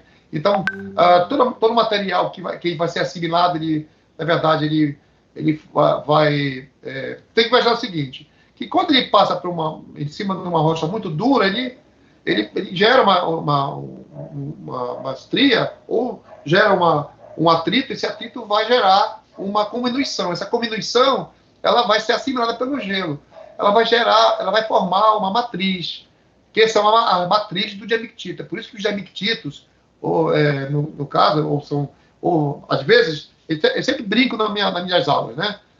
Todo tilito é diamictito, mas nem todo diamictito é tilito. Porque o tilito, o til, né, é justamente aquele material que está debaixo ali da geleira. Tem um contato direto com a geleira. Então, ele forma essa foliação, em função disso. Ele pode até ter uma estrutura primária, quando ele se deposita, mas o próprio peso, ele vai acabar causando essa transposição da laminação, gerando um tipo de S1. Né? Então, geralmente, são tectonito mais S do que L, para gerar a alineação. Então, tu vai muito mais foliação, né? Então, não sei se eu respondi a tua pergunta, mas é nesse sentido. Então, outra coisa para a gente entender que essas foliações, elas são exatamente sedimentares, ela está ensanduichada por rochas que não estão deformadas. Então, elas têm uma relação um pouco mais subhorizontal. Quando a geleira se movimenta no ambiente subglacial, ela forma uma foliação tangencial, ou seja, sempre é subhorizontal. Né? É claro que no testemunho a gente vê, a maneira como é feito o testemunho, você vê ela mais um pouco mais inclinada, etc. Mas outras coisas que a gente consegue ver é justamente que muitos dos fragmentos eles já têm ainda os prismas preservados, né, e são rotacionados. A gente consegue ver tudo isso. Muito parecido com uma foliação tectônica, né? Mas ela é um pouco mais... Depende da quantidade de água, ela vai ser mais cataclástica ou vai ser mais fluida, né? Então, você tem essa relação, é bem fácil ver no testemunho. Agora, em afloramento, eu já vi brechas, já fiz conglomerados, mas na época que eu andei por Carajás, durante o meu mestrado, eu não tinha a formação que eu tenho hoje. Né? Então, isso é uma coisa que, né, vai ter que ser feito. Né? Agora, como a Cíntia falou, tem que ir atrás dos diamictitos. Beleza. Então, é uma superfície importante que a gente tem que mapear no Carajás.